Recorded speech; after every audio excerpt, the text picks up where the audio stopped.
This video will walk you through connecting a Mac, iPhone, or iPad to NYU Wi-Fi. NYU Wi-Fi is how you connect to the internet. We kept it simple. The network is named NYU. It's available at most NYU locations.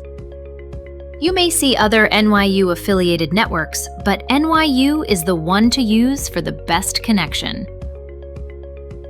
To connect, go to an NYU Wi-Fi-enabled location like Bobst or Dibner Library, Kimmel Center, your residence hall, a computer lab, or a classroom building. Go to your device's Wi-Fi settings. In the list of available networks, find and select NYU. For username and password, enter your NYU Net ID, not your email address, and NYU password. Check the box to remember this network.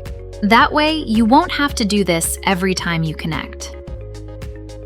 Click Join. You'll be asked to verify a security certificate. Click Continue. And that's all there is to it. Your device is on NYU Wi-Fi. Having trouble connecting? Check out nyu.edu/it/Wi-Fi for instructions and tips.